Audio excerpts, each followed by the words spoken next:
सुना तो नो भाई। अब सुना वो गलती आपकी है।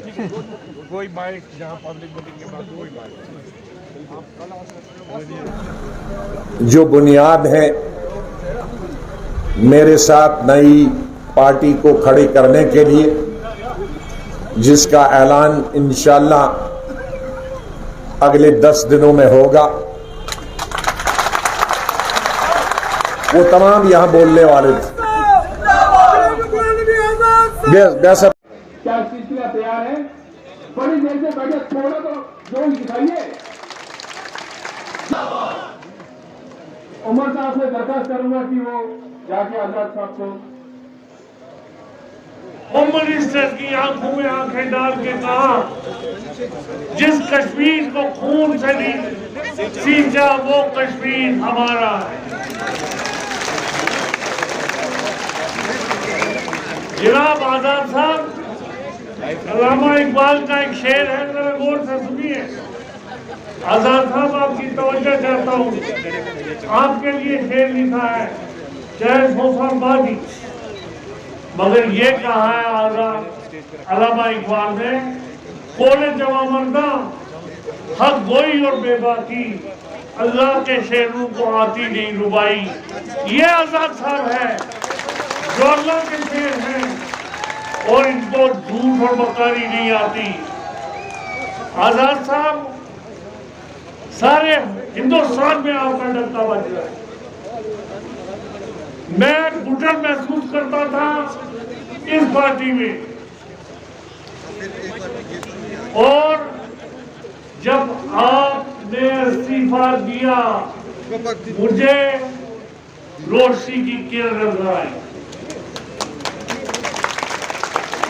और फौरन से बेशतर मैंने आपको फोन किया और कहा कि आप आगे आगे, मैं पीछे पीछे। घुटन क्यों महसूस होती, ये भी आपको कह दो। 8 महीने इन्होंने डाल दिया, आपने पाबंद सनासन किया मुझे। उसके बाद जब निकला तो मेरा दिल जला। मैंने कहा कि हम 367 के मुतालिक बोले, हम लोग अवामों के दिल में गुस्सा है 35 से 1 का, उसके मुतालिक बोले। हम कहे कि नौकरियों का हक जो है वो सिर्फ कश्मीरियों का है, कि जम्मू कश्मीर की नौकरी का। मगर कांग्रेस से चुप करा दिया। चुप क्या कराया? कहा साहब हिंदुस्तान में इसका फर्क पड़ेगा, हिंदुस्तान में इसका फर्क पड़ेगा, आप बोल नहीं सकते। आजाद साहब, उस घुटन के साथ मैंने ये 4 साल गुजारे। आजाद साहब, आप कश्मीरियों के लिए नए नहीं हैं, जम्मू के लिए नए नहीं हैं, मगर एक चीज आपको बोल दूं, आपने जो कारनामे अंजाम किए हैं, आपने जो कश्मीर के लिए किया डेवलपमेंट के रूप से, वो सब पे आया। आप समझते थे कि जम्मू कश्मीर में काम सिर्फ 4 महीने हो सकता है, आपने ट्रिपल शिफ्ट पे काम किया और वो इमारतें, असेंबली जैसी इमारत जो पिछले 20 साल से बंद थी, उसको नया बनाया। आपने हज हाउस बनाया, आपने म्यूजियम बनाया, और आज जिसको हिंदुस्तान में हर कोई फख्र की नजर से देखता है, और बड़े इससे कहते हैं कि एशिया का सबसे बड़ा ट्यूलिप गार्डन इन्होंने रिकॉर्ड टाइम में बनाया। आजाद साहब, आप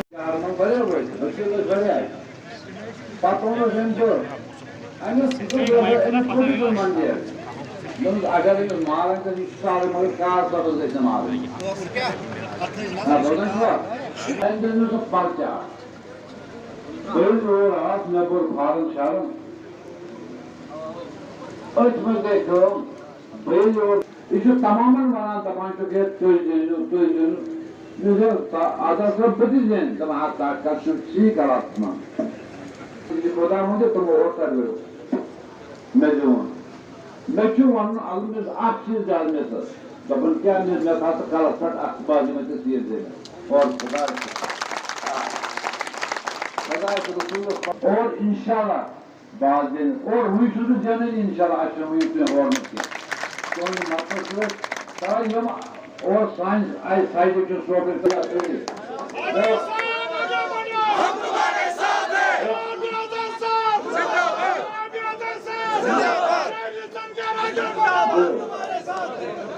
न ज्यादा तकलीफ कर अगर कमी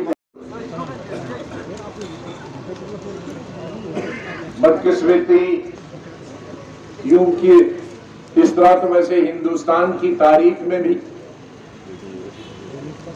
बहुत सारे हमलावर बाहर से आए। हाल के ही कुछ 500-800 सालों में सबसे लंबे अरसे तक मुगलिया हुकूमत ने हिंदुस्तान पे हुकूमत की। उसके बाद अंग्रेजों ने कई 100 साल तक हुकूमत की, लेकिन बदकिस्मती से कश्मीर पर कई दर्जन बल्कि अगर सैकड़ों देखेंगे उन हुक्मरानों का अंदाजा नहीं। कई अंदर के कई बाहर के आके गए, लूट के गए, हुकूमत करके गए और कश्मीरी जो भी हुक्मरान आया उसने लूटा बाहर से आना। और जब से आजादी हुई बदकिस्मती से तब से ये अंदरूनी सियासत का शिकार हो गए। हर 5-10 साल के बाद हमारी रियासत में और बिलखुसूस कश्मीर वादी में कोई न कोई सियासी बहरान, चाहे 53 में शेख साहब की गिरफ्तारी का वक्त हो या 1965 की लड़ाई हो या 1965 की लड़ाई में कुछ पार से घुसपैठिए आए हो, उनको जिनको यहां कश्मीर के लोगों ने आर्मी और पुलिस के हवाले की, फिर 71 की लड़ाई हो, फिर 99 की लड़ाई हो, हर वक्त कश्मीरी 62 की लड़ाई हो, उसमें हमारा लद्दाख के हिस्से। तो अंदरूनी बहरान, सियासी बहरान या बाहर के ममालिक के साथ जो मुल्क की लड़ाई हुई, जो हमले हुए बैरून मुल्क की तरफ, तो उसका सबसे ज्यादा नुकसान जम्मू और कश्मीर और लद्दाख के हुआ और जम्मू का भी हुआ, क्योंकि अब जम्मू का मतलब जो पूर्व एरिया और ये हमारा बॉर्डर जम्मू सांबा कठुआ, जिसमें हिंदू मुसलमान सिख कश्मीरी पंडित सबका कत्लेआम हो। कई लोग कश्मीरी पंडित भी और मुसलमान भी, सिख भी, हिंदू भी यहां से भाग के गए, जम्मू गए और दूसरे मुल्क में गए, जिसकी वजह से हमारी इक्तिसादी, तालीमी, सियासी बदहाली जो पहले से बिगड़ी हुई थी और भी बदहाल हो गई। लेकिन जम्मू कश्मीर के लोगों ने और बिलखुसूस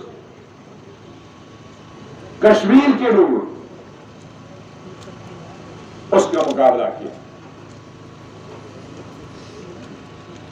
एनकाउंटर भी हुए, असली एनकाउंटर हुए, कभी कभी नकली एनकाउंटर भी हुए।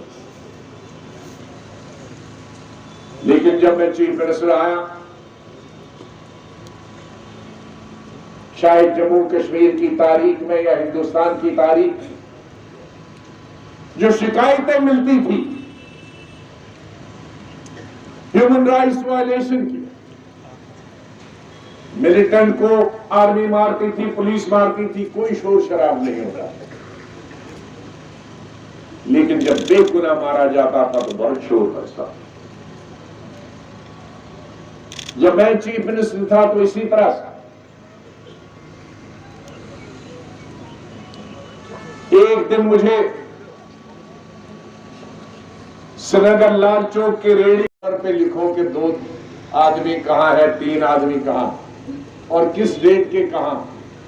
तो मैं जब इस नतीजे पे पहुंचा कि उस दिन के 3 आदमी इन कब्रों में हैं, लिस्ट आ गई, तो पहली रात को मैंने ये 3 जो मारे गए थे उनके घर वालों को बुलाओ।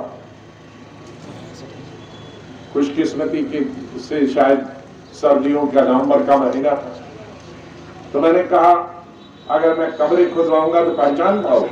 कहा जी जरूर। तो मैंने पुलिस को नहीं बताया, बुलाया कि उन्हें शक पड़ा, सीआईडी को भी नहीं बुलाया, किसी को आर्मी को, लेकिन तब तक मैंने निशानदेही की कि कौन है वो। बदकिस्मती से वो आर्मी नहीं थी, 12-13 के लोग हमारे ही थे, एक जम्मू का और बाकी सब कश्मीरी पुलिस वाले।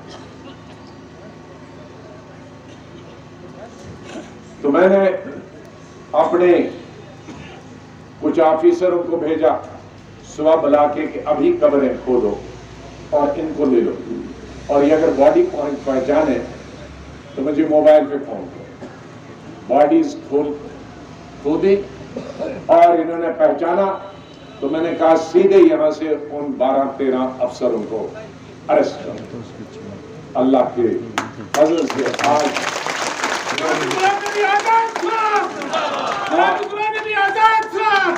आज वो 15-16 साल से जेल में के पीछे। उसका नतीजा ये हुआ कि बहुत सालों तक कोई फॉल्स एनकाउंटर नहीं हुआ। मैं मुबारक, हमने मिलिटेंसी का भी मुकाबला किया, लेकिन ह्यूमन राइट्स वायलेशन भी नहीं होने दी। इसीलिए मैंने कहा था कि मैंने जो ख्वाब देखा था, आपने जो ख्वाब देखा था, खुशहाल कश्मीर, डबल शिफ्ट की, ट्रिपल शिफ्ट की, कोई मजदूर जम्मू कश्मीर का मजदूरी के बगैर नहीं रहा। मैं अभी जम्मू में 43 के 43 जिलों के ये असेंबली कॉन्स्टिट्यूंसी के श्रीनगर का कोई मांग नहीं थी। उमर साहब की कॉन्स्टिट्यूंसी डिस्ट्रिक्ट बन गई गादर। ये अनंत मिलिटेंट का अड्डा दुनिया पर खालिद सल्सातुल्यू का 45 साल के मुसलसल इस सियासी दौर में ये कहेंगे उसने रोया, इसने रोया, इंसान रोता है। मैंने गुजरात के लोगों की जो यही हादसा हुआ था कश्मीर में, चीफ मिनिस्टर गुजरात के टूरिस्ट को जब मिलिटेंटों ने मारा, मैं जब बस पे पहुंचा तो मैंने उनके टुकड़े देखे और बच्चे मेरे से लिपट गए। मैं रोता नहीं तो क्या करता, मैं कहता ये गुजराती हिंदू है, अरे मैं भी तो इंसान हूं। मोदी साहब ने उस वक्त चीफ मिनिस्टर गुजरात 10 दफा फोन किया और मैं रो रहा था। मेरे पीए ने कहा कि आजाद साहब रो रहे, वो बात नहीं कर सकते। मैंने उनको कहा मैं बाद में बात करूं। मैं हॉस्पिटल में इनके साथ गया, वहां उनका फोन आया तो वहां 1-2 मिनट बाद। वो दिन में कई दफा फोन करते रहे, जाहिर उसकी स्टेट का सवाल था लोग। फिर मैं शाम को जब मैंने मनमोहन सिंह जी से 2 हवाई जहाज मंगाए आर्मी फौज, एक में जो मौत जिनकी हुई थी, दूसरे जख्मी हो। फिर जब मैं जहाज में उनको अलविदा करने गया, फिर वो बच्चे मुझसे लिपट गए, मेरे बाप को वापस दे दो। फिर मैं चीख चीख के बोला कि मेरे बच्चों, तुम आए थे कश्मीर देख ले, यहाँ की आबहवा देख ले, लेकिन मैं आपके बाप की मां की लाशें भेज रहा हूं। रो रहा था। फिर मोदी साहब का फोन कि भाई आपने सियाफ किया कि नहीं, क्यों उसको रिसीव कर रहा। तो उस रोते रोते उसने मैंने बात की। तो उसी लिए मोदी साहब ने जब मैं पार्लियामेंट से अलविदा हो गया, तो उन्होंने कहा, ऐसे रो रहे थे जैसे इनका घर का कोई आदमी गुजर गया। उस पे वो रो दिए। अब ये कौन से, उसने ये तो नहीं कहा कि